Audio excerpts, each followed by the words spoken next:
થોડા સમય પછી મધરાત્રે માં ધક્કાવાળી મેલડી પ્રદીપ બાપુના સપનામાં આવી.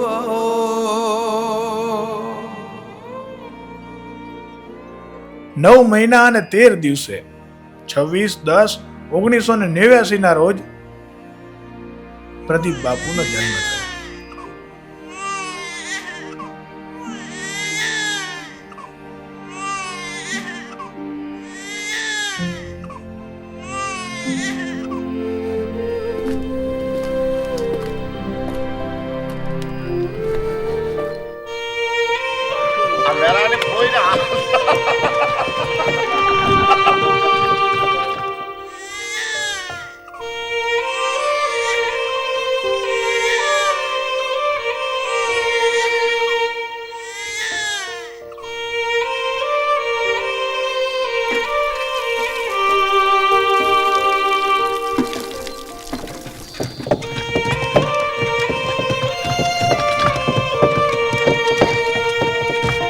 શ્રદ્ધા હોય ત્યાં પુરાવાની જરૂર નથી હોતી. તેમાંની એક કથા એટલે મોરબીની માલિપા આવાસની મેરડી માતાજીની આજે વાત કરવી છે. વર્ષ 1986 ની આ વાત છે. પ્રદીપ બાપુના પિતા ભૂપેન્દ્રભાઈ ચાવડા અને માતા શ્રી મંગળાબેન ચાવડા સમય ખૂબ ગરીબીનો હતો. એમની પાસે જમવાના પણ પૈસા નહોતા.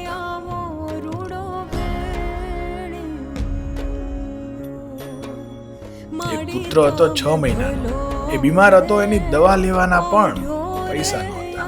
એના કારણે 6 મહિનાના પુત્રનું મૃત્યુ નીપજ્યું. કહેવાય છે ને, ગરીબી અને દુઃખ એક સાથે આવે. ત્યારબાદ તેમના ઘરે દીકરીનો જન્મ થયો.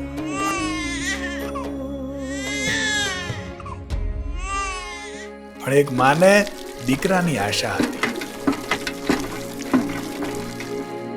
એના લીધે મંદિરે મંદિરે માનતા રાખતા હતા, એવી આશા સાથે કે મારે ત્યાં પુત્રનો જન્મ થાય.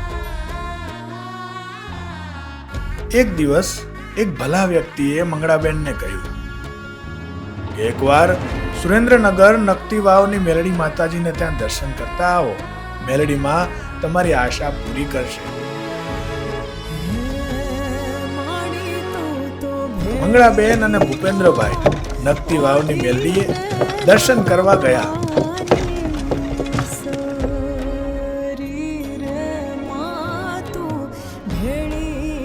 ત્યારે માતાજીને દર્શન કરતા આંખમાંથી આંસુ નીકળ્યા. ત્યારે એક બહેનને મેલડીમાં આવ્યા અને મંગળાબેનને આશીર્વાદ આપ્યા કે તને દીકરો આપું અને ગળામાં લાખોનું નિશાન આપું તો માનજો કે મેં નકતી વાવની મેલડીએ દીકરો દીધો. માતાજીની બોલી પ્રમાણે 9 મહિના અને 13 દિવસે 26/10/1989 ના રોજ પ્રદીપ બાપુનો જન્મ થયો.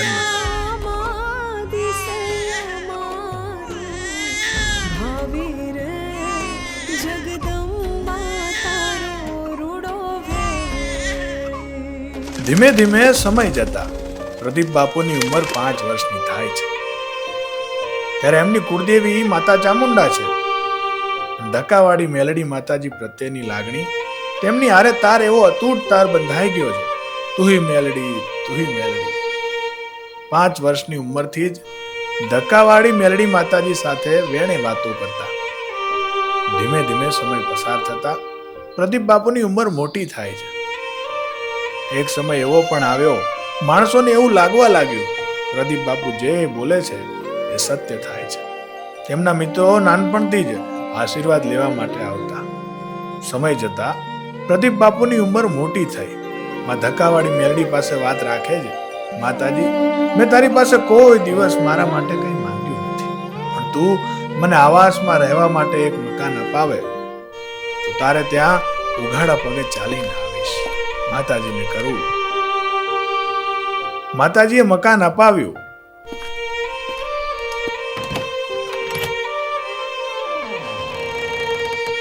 પ્રદીપ બાપુ આવાસની અંદર રહેવા પણ જતા.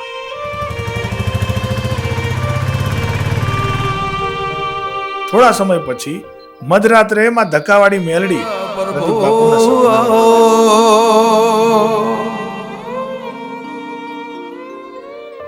હું ધક્કાની ધણિયાણી, મારા લાલિયા, તારા ઘરની સામે જગ્યા છે ને, ત્યાં મારે ધક્કાવાળીને બેહવું છે.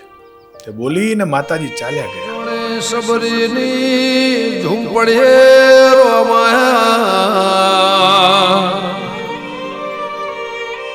બીજા દિવસે પ્રદીપ બાપુએ તેમના ઘરના સભ્યોને વાત કરી કે માતાજીનું સપનું આવ્યું હતું, પણ ઘરના સભ્યો કે પ્રદીપ બાપુએ તેમાં ધ્યાન ન આપ્યું. 15 દિવસ પછી પાછા માતાજી સપનામાં આવ્યા. મારા લાલિયા, તું તો છે કે જાગેશ? મારે ધક્કાવાળી મેલડીને તારા ઘરની સામે જગ્યા છે, ત્યાં બેહવું છે. પ્રદીપ બાપુએ માતાજીને કહ્યું, હું તારી રતગત જાણતો નથી, હું તને કેમ બેસાડું, કેવી રીતે બેસાડું એ પણ જાણતો નથી. માતાજીએ કહ્યું, આદરી દે, હું ધક્કાની દેવી આવીને બેસીશ તો જ માનજે લાલિયા તારી દેવી. મારો ઘર યાદ નાનું પડશે. ત્યારબાદ પ્રદીપ બાપુ તેમના સપનાની વાત સોસાયટીના લોકોને કહેવા લાગ્યા. મેલડીમાનું મંદિર બનાવવું છે, પણ માણસો ના પાડતા. હનુમાનજી કે શિવજીનું મંદિર બનાવવું હોય તો અમે સાથ સહકાર આપી. મેલડીમાના મંદિર માટે અમને ડર લાગે છે. તેમના 5 સમજુ વ્યક્તિઓએ કહ્યું, કોઈ ભુવાજીને પૂછવું પડે. ત્યારે ભુવાજીને પૂછવા માટે પ્રદીપ બાપુ અને 5 સમજુ વ્યક્તિઓ ભુવાજીને સપનાની વાત કરી. તેમને માતાજીનો પાઠ નાખીને પૂછવા લાગ્યા. માતાજીએ તમામ પ્રમાણ પૂરા કર્યા.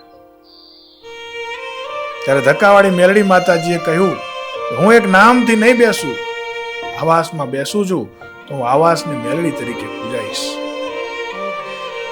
પ્રદીપભાઈ માતાજી પાસે વાત રાખી કે માતાજી, હું તને બેહાડું તો ખરા, પણ ક્યારેય તને લાલ ચોખો આપીશ નહીં અને તું માંગીશ પણ નહીં. ત્યારે માતાજીએ ધક્કાવાળીએ કહ્યું કે તારી બોલીએ મારા લાલિયા હું બંધાણી, જુગ જાય, જુગનો પાયો જાય, ત્યાં સુધી હું લાલ ચોખો નહીં માંગુ. ત્યારબાદ પ્રદીપભાઈએ માતાજીને કહ્યું કે તે બધા જ પ્રમાણ પૂરા કર્યા, પરંતુ મારા મનમાં એક વાત છે. જ્યારે તારો પ્રાણ પ્રતિષ્ઠાનો સમય આવે ત્યારે મારા મનમાં જે એક વ્યક્તિ ધારેલી છે તે ધૂણીને એમ કહે કે ખભા મારા લાલિયા, હું ધક્કાની દેવી આવી બેઠી, તો માનીશ કે મારી મેલડી આવાસમાં બેઠી. ત્યારબાદ પ્રાણ પ્રતિષ્ઠાની તારીખ આવી. માતાજીને રંગે ચંગે બેસાડ્યા.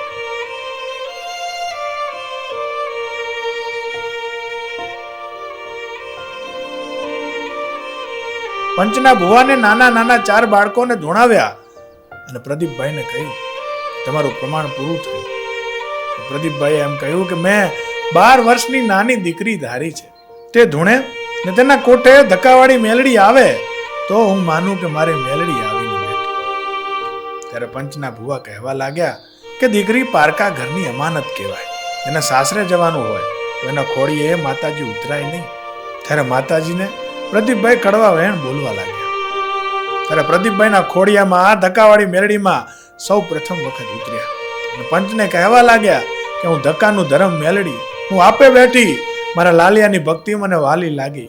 માંગો મારા પંચ, એક માંગો ને 21 પ્રમાણ પૂરા કરું તો માંજક ધક્કાની ધણિયાની આવાસમાં બેઠી. ત્યારે માતાજીએ પહેલું પ્રમાણ આપ્યું. 12 વર્ષની દીકરી જે પ્રદીપભાઈ ધારીને બેઠા હતા એની માથે હાથ મૂકીને માતાજી બોલ્યા કે અમારા લાલિયાનું પ્રમાણ હું પૂરું કરું છું અને દીકરીના ખોડીએ રમવા આવી છું. દીકરીબા ધૂણવા લાગ્યા. દીકરીબાના મુખેથી માતાજીએ ખમ્મા દીધી. હું ભગવાન વિષ્ણુના આસનથી નામ ઉતરું તો. તે સમયે માતાજીના પરચાની દીકરીબાને ધૂણ્યા. પંચ ધૂણ્યા, પણ તે સમયે વસ્તી પણ ધૂણવા લાગી. ત્યારે મેલડી બોલી, હું ધક્કાની ધણિયાણી, આવાસમાં પૂજાણી અને આવાસની કહેવાની. તારે આ મેલડી બોલી, મારા લાલિયા તારા મુખેથી બોલ અને દુખિયાના દુઃખ દૂર ન કરું ને તો આવાસની મેલડી નહીં. હું ધક્કાની ધણિયાણી, આવાસમાં પૂજાણી અને આવાસની કહેવાની. જલવાડી સર્કલ પ્રધાનમંત્રી આવાસ યોજના સોસાયટી મોરબી 3641. બાપલિયા મંદિર તરફ જરૂરથી દર્શન કરવા પધારો. મંદિર તરફથી દર રવિવારે અન્નક્ષેત્ર તેમજ સમૂહ લગ્ન તથા વિધવા બહેનોને કરિયાણું, અનાજ કીટ તથા ગરીબો માટે દવા આપવાની સેવા કરે છે. આવાસની મેલડી મોરબી ગ્રુપ.